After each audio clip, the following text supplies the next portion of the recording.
We're happy you're joining us today for the Pathways to Leadership, Advancing Women in C-Suite. I'm your moderator, Gracie Lozano. I serve as the Vice President, Human HR Business Partner, why don't we just say Human Resources Business Partner at USAA. And I'd like to introduce you to our 4 amazing panelists that we have today. They're going to be sharing their insights and also providing some actionable takeaways from our session today. So first, I'd like to start off. We have Simone Jentsch. She is the Vice President of Operations and Programs Enablement at Akamai Technologies. We have Tai Kudatep. She is the Director and General Manager at Worldwide B2B Payments and Lending at Amazon. We have Rashmi Chaturvedi, and she is a President at Kaygen. And then we also have Georgina Mayback. She is a Managing Director and at New York Tri-State Division Executive at Bank of America. So we have an amazing group of panelists today. So I just want to pause and say welcome. And thank you for taking the time to be here with us today. So we're excited to be able to have this session specifically to talk about for women and moving that to C-suite. So we know there's a lot of research around what's keeping women from the C-suite, and we need to break the barriers and advance more women into these executive roles. So I want to really start from the top, and I'm going to jump right in. We're going to jump right into our panelists today. I'd like to go ahead and start with Simone. Simone, what is the role of organizational leadership in both the C-suite and boardroom, which we know right now is primarily made up of men, in helping make sure gender initiatives are successful? And if you can add to that as well, what measures of accountability have you seen be successful in driving representation forward? Thanks, Gracie. First, let me thank the WBC for inviting me to this conversation. This is a really important topic where I believe pragmatic and thoughtful approaches can make a difference in advancing women and people of color into the C-suite. I believe the role of organizational leadership comes down to 2 things: investment and access. Now, when it comes to investment in your next generation leaders, it is best propelled by a fully immersive leadership development experience. The most impactful and meaningful programs come at a cost per head. And funding for that level of programming should be intentional and protected. And I know many of you have heard the phrase, put your money where your mouth is. So without investment, it is just lip service. So I can't underscore the importance of senior leadership actually investing in meaningful development programs. But then what next, right? So you've developed a cohort of leaders. How do you know they are ready to step up to the next level? This is where the access comes into play, right? So we need investment and access. And at the C-suite and board level, they can better influence the selection of women to run major high visibility initiatives or provide a seat at the table for decision making and input where your subject matter expertise is a value add. And so we want people to develop, but we also want to give them a chance to show that capability. Ultimately, if you're capable but not visible, the natural inclination when a leadership role does open up is they will look towards those who have been the most visible or appear to be, quote unquote, the obvious choice. So we got to make ourselves visible and get access to those opportunities. With both investment and access, there must be a high degree of intentionality. Now, to the second part of that question, what measures of accountability have we seen? I would say at Akamai, we've seen a few measures of accountability that I believe are core to driving representation forward. The first is starting at the very top. We have mission critical goals that are published at the CEO level and inspected. So we routinely look at diversity and inclusion across the board and at the CEO level, and we are always looking to see, are we improving, are we declining, what's happening, and what can we do about it. That's the first thing. Below the CEO level, our leaders all have performance objectives tied to that MCG. Each leader under our CEO is expected to help advance that cause. And what they do is they cascade that down throughout their leadership team. And so you have this pull from the CEO down through the organization that plays a role in building a culture around a culture of inclusivity throughout the organization. So at the top, you have the MCGs, then you have cascaded goals. And then the third part and final part I'll say here is it's critical that you have a strategic talent acquisition plan in place, one that thoughtfully expands the candidate pipeline to be more inclusive. Your talent acquisition function should be able to point to the engagement points and programs that funnel women and candidates of diverse backgrounds into business. And so I would say those three things are important measures of accountability. Thank you, Simone. Really appreciate that. I really love to hear, Gina, what you're doing at Bank of America as well. I'd love to hear your insights. Wonderful. Well, thank you. Very similar. I think it starts by listening to your employees and being accountable to their needs. And just as Simone had shared, our CEO, board, and the management team are committed in supporting women. We offer best-in-class benefits like our employee assistance programs and sabbatical programs, which, as you can imagine, many people love. And it's a competitive pay environment as well. It's also important to really be transparent, as you heard Simone talk about, just change. How are you changing, right? So we publish a human capital report, and we do that annually, and it's detailing how we are diversifying our workforce.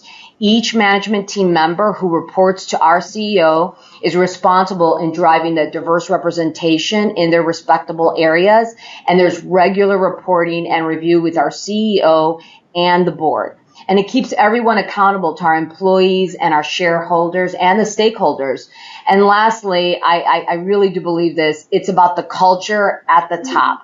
And our CEO and the board, as well as his management team, lead the way when it comes to fostering that diverse representation across the entire workplace. So just some stats that I find to be pretty impressive for us here at Bank of America. 62% of our board is diverse, including 38% are women. 55% of our management team, and so this is the management team reporting to our CEO, is diverse, including 32% are women. 50% of our global workforce are women, and 51% of our U.S. workforce are people of color. And so I find that those are really just impressive stats. And the last thing I would just want to mention is I love to know that I work for an organization where the CEO is leading from the front, and he serves as the chair of our Global Diversity and Inclusion Council. And what occurs at that council is every quarter, our most senior executives are sitting at the table, representing their lines of businesses and really discussing the work and the opportunities that they need to continue to improve the work that we are on a path here at Bank of America. Thank you, Gina. I love hearing about the shared accountability at all levels and really giving visibility to that. Ty, I'd love to hear from your perspective at Amazon, if you could share your insights as well. Yeah, well, thank you so much, Gracie. And I would plus one to what Simone and Gina have said so far. I think definitely, right, the most important role of organization leaders is to demonstrate that commitment, the commitment to grow women into leadership roles in the most meaningful way, right? And incorporate that into everything you do, within the organization. So at Amazon, we have this mentor model that we say, just having a good intention is not enough. You need to have mechanisms, right? The mechanisms that can be adopted, that can be frequently inspected, similar to what has been said before. And maybe one such mechanism that I want to talk about is around like setting goals. Like specific, measurable, time-bound goals, right? That, so it's kind of act as a forcing function, for us to inspect, for us to, have the conversation on whether we are doing kind of all the right things, to identify, to nurture the candidates for the current and future leadership roles. And this, a lot of organizations probably have the goals around representation, but do we also have the goals around the inputs, right? The inputs that lead into those improvement in representation. Do we have goals that, kind of make sure that we incorporate that objective into things that we do, like how we hire people into the organization, how we promote people in the organization, right? Are we, looking at every opportunity that we can inspect, unconscious bias and things that are barriers for women to grow into leadership positions. So those are the things that have been working well. We still continue to work at it. I think this requires discipline, and as has, what has been said, commitment at the top. Thank you, Ty. I actually want to continue with you a little bit. When we talk about development programs, focused on women's unique experiences, really at every stage of their career, and how we can foster a community of high-performing leaders and, even more importantly, allies who can be our company's culture champions. What is one area that you feel is often conflated with women's development, that you believe if we focused on that, it would improve the employees overall in the organization? This is a great question, Gracie. I think I completely agree that, having the right development programs, they are very important, right? They can make an impact. But that itself is probably not enough. And, I think one issue that I have seen, and Gina mentioned this a little bit as well, that some organizations sometimes see this as a set of isolated programs, right? And it was, in some cases, it might be about changing the woman. It's not about that, right? It's about how do we really focus on building the inclusive culture for the entire organization so that, it kind of reinforces each other. Maybe I'll give one specific example. I had a chat with someone the other day, a colleague, and she shared with me a recent study about, the fact that women may not be getting as good of a feedback as their male counterparts, right? And it can be, overly generic or maybe a bit vague. It can be a little bit more harsh than it should be, or in some cases, they might not be getting good feedback at all because the feedback providers may be, may shy away from giving direct and constructive feedback to help them grow. And this is a big deal, right? Because feedback is a big part of growing as a leader. So, the key here, right, is how do we build an organization, that are curious about these type of challenges, that, take initiative to create awareness, right, to chip away of these challenges and kind of work on this kind of day in and day out. So the combination of the investment that we make on the programs at different life stages, and those are instrumental, sponsoring, mentoring, all these are critical in my opinion, but it has to be in conjunction with the inclusive culture that help foster, that community that help bring women to the top of the organization. Great. Thank you, Ty. Rashmi, I'd love to hear your insights from Kaygen, or even your own personal insights as well. Yeah, and it's such an important topic, and Ty, that thanks for sharing about your conversation with your colleague, because, companies have great professional development programs for women because they are invested in it. And I've been doing a lot of research on this because I have personally invested in this. This is a passion project of mine, and I'll talk about it later. But just to give some background, there's a study, and you can Google it for everybody on the call. It's a study done by McKinsey and Lean In. They've been doing this study on women in the workplace from 2015. So it's been many years in the making.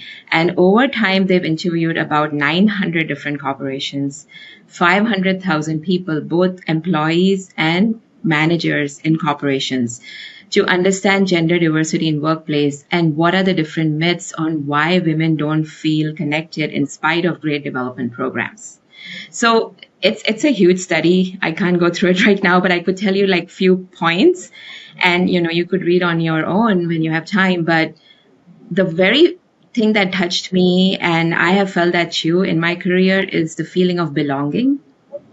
And their survey talks about that, and they interviewed, and they've interviewed different diverse ethnic backgrounds, but the one that really touched me was interviewed Latinas who are only representing 1% of the C-suite executives. It's just sad to say. And for them, the reason they're not moving up in the organization is because they don't see anybody like them in the C-suite. So that's why there's no sense of belonging. It's like, I don't see somebody as a CEO or CIO. I cannot be that person. So that's the essential thing we need to fix. And the second thing that I want to talk about is the broken rung, where women face the highest hurdle as the first step to becoming a manager. And they say that we've taken all the professional development programs and we're still not getting promoted. And for example, last year, for every 100 men promoted from entry level to manager, there were only 87 women promoted, and women of color were even less. So they're falling behind and there's no way to catch up. So I think that's the essential foundation that needs to be fixed for the professional development programs to work. Rashmi, I think you're bringing up some really great points. One, you've got to be able to, see your path and see others that are in the position that you want to achieve.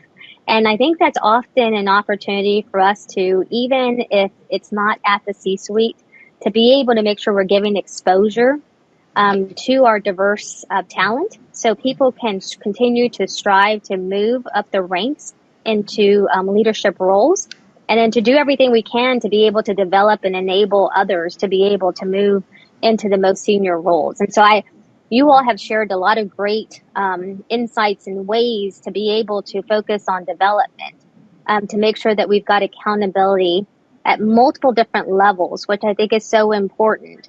And then to make sure that it's, not only development to complete development, but development that's going to prepare people to actually do the role, not just complete the development and then sit and wait for an opportunity, right? So how do we really give them that opportunity to be able to do that? So we have to make sure that we're really focused on inspiring and empowering women at work. And I really love everything that you all have shared. And I'd love, Rashmi, for you to continue and just share a little bit more about how your organization has tailored gender parity initiatives to be most impactful. Thank you, Gracie. So I think there is some good news, right? So before I talk about our initiative, I have to say there is good news because 60% of companies have increased investment in DEI over the past year, even though 4% have decreased. But there are more companies looking at diversity because they feel that there are 3 top drivers for success that is actually helping companies increase their revenue.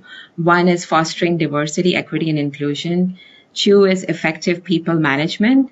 And 3 is fostering a culture of innovation. And that really helps companies increase their revenue. So diversity is a very important investment and a return on their investment as well. But I think what's really important is the awareness. And I think a few of you touched on the awareness and how that helps with professional development programs. But then beyond that, I think for us at Kaygen, we truly believe in the collective power of DEI.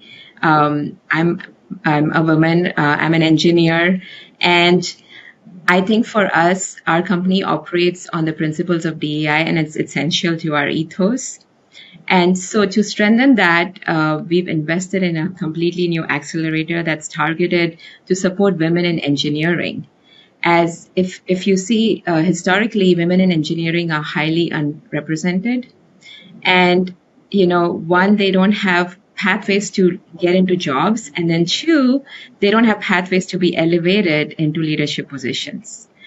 And this really ties to the UN sustainable goals of 50% women in workplace and 50% women in leadership.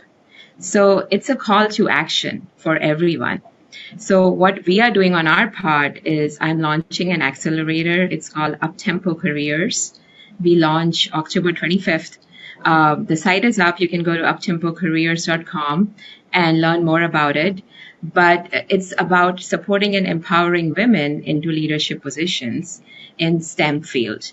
And the way we're doing it is, one, by helping women with career development, so professional development, coaching to get them ready for that step up, and then providing them access to opportunities for those leadership positions. And three, which is the biggest piece, is mentorship. And if they can get mentorship from somebody in the C-suite that looks like them and they feel that belonging, then they would want to be that leader one day. So I think that's very, very crucial to get those women up and, really break that glass ceiling. Thank you, Rashmi. I appreciate that. Mentorship, I really feel so important to make sure that you can get that one-to-one relationship, advice, and just overall support, which is really, really important. Simone, would love to hear your perspectives on the same question. Absolutely. So, when I think about what has really been impactful at Akamai, I think I'm a pretty good example of what impactful programming looks like. 5 years ago, I was identified as a high-performing leader, and I was selected to be a part of a leadership development cohort made up of women and people of color. And all the participants were in my peer group. They were all roughly at the director level. And that program was fully immersive, 6-month program that included live in-person training, on-demand training, homework assignments, sub-teams, personality assessment, and we each had dedicated one-on-one executive coaching. They really wrapped their arms around us. And 5 years later, almost everyone that was in that room with me is now a VP at Akamai. And I think back to that time because we had no idea what the journey we were all on together. And today, some of my fellow participants in that cohort are some of my biggest supporters and advocates. And at the VP level, which we now all sit, we're all continuing to help each other, which can only help propel us to the next rung.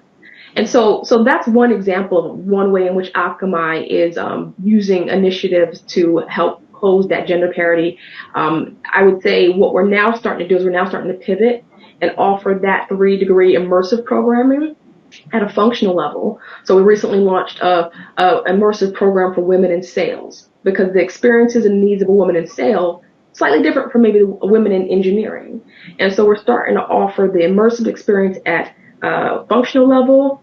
And then beyond that, we have full continuous learning. So there are different degrees of leadership training at frontline manager level, people that want to become a manager level, and people who've been leaders for many, many, many years.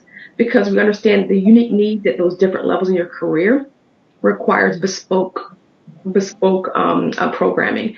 And so we offer those things in addition to mentoring and sponsorship through different initiatives and through our employee resource groups. Simone, congratulations to you and your fellow, I would say, women who were in that program and the success that you've had. Congratulations. I really, really love the advocacy and the support for each other and the success that you've seen. USAA, we do have a couple of different women's programs that we have, Women in Leadership, where we're driving awareness, education, allyship across the board. So it's just so successful, such a great opportunity to see people go through programs and see that success coming out. Gina, I want to give you a kind of a two-part here because I know we're getting closer to the end of time for this program. It goes so fast when you're talking to such amazing women and you're giving such great insights. So if you have anything to add to that last question, but, with Women's Business Collaborative and this annual summit, we always like to make sure we're ending our calls with a call to action to our community, to our corporations, to everyone that's listening to this call. So maybe if you want to add anything to the last question and can give your call to action for the team. Absolutely. And so first, yes, congratulations, Simone. That's fantastic. And I was writing some notes, listening to Ty and Rashmi. I mean, they're so right. Intentionality matters, but transparency and accountability is everything.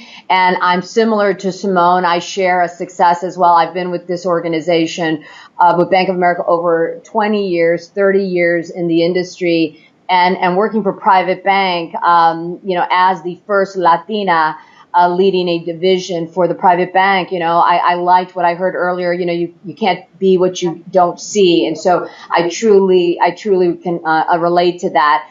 I would just say, we, at Bank of America, we're doing a lot of what you've heard said regarding the mentorship and employee engagement organizations to help develop and foster an inclusive environment so women can thrive. So much of the same things that you heard from our earlier panelists, I could share more and more. But if I could leave everyone with something as a call to action, I would say we've got to pay it forward, right? We have to remember that there were others, and I can think of many, many men and women, diverse and non-diverse executives that paved the way and helped me to accomplish all that I have accomplished. And I do believe, it's about the mentorship and the supporting the diverse women in various fields, empowering our future generation. And we want to inspire them to pursue all of their dreams. And I don't think it's about a moral imperative. It's an economic necessity. So those would be my parting words, is just, you got to pay it forward. Thank you so much. Thank you, Gina. I'd like to turn over Gina. I'd love to get your call to Gina, Simone, your call to action. I would say for community corporations, I would say the call to action would be to take inventory, take stock, right? You have to be able to step back and say, what are we doing and what impact is it having? You have to take that inventory to begin to implement and design the change that you want. So the first and immediate call to action is take inventory, know your what and your how. Thank you, Simone. Ty, what's your call to action? Yeah, well, my call for action is like be intentional and start now, right? So I think, be intentional about, setting that, taking steps to build a culture that value diverse perspective, taking the steps, to set up like what I talked about earlier around mechanisms, to make that happen. And it's hard, right? But it's worth it, and it's going to take a ton of work. But as Gina said, it's just the right thing to do, right? Like we know it's good for the business. We know it's good for the customers, and we know that when women thrive, everyone wins. And, like having been probably the only woman in many, many rooms, as a leader myself, I'm super committed to this, right? And, paying it forward, kind of doing what we can so we can continue to change that for all other women. Thank you, Ty. Rashmi, let's close out with you and get your insights. Sure. Thank you, Gracie. I think my personal call to action is I need to take this accelerator, up-tempo careers, and drive corporations' DEI missions and support them in this, especially for women in engineering. It's my passion project, and everybody has to do their part, right? It's a big ocean, but if we all do a little bit, it all adds up. So I'm doing my little bit. And anybody who wants to support me, please reach out to me. Let's help at least women in engineering. I love Simone helping women in sales. We can all do this collaboratively and, be successful. Like this is the women's sisterhood right here. And we have to support each other. So that's my call to action. Thank you. Thank you, Rashmi, and thank you to all the panelists. I want to make sure that you know that you are truly making a difference. And we gave a couple of examples about how others are looking to senior leaders to be inspired. Each of you are very inspiring. And just so everyone on this call knows that, you're making a difference. People are always watching. They're looking at how you are showing up. They're looking at how you are being, a leader to peers and to other women and sharing that example. I've been with USAA for 30 years, same thing, have been able to move from being an admin to now a vice president in human resources. And so I was inspired and supported by others, and seeing amazing, successful women like each of you helps all give us hope that, we're going to be able to see more and more women move into to the ranks of leadership and senior leadership and C-suite. So I just want to thank everyone for joining us today. To the Pathways to Leadership and Advancing Women. This has been a great opportunity to hear from some amazing leaders. And so I just want to thank each of the panel, and thank you for everyone who's listening to this call to invest in your continuous learning and to make sure that you are continuing to make a difference. Thank you very much for joining us.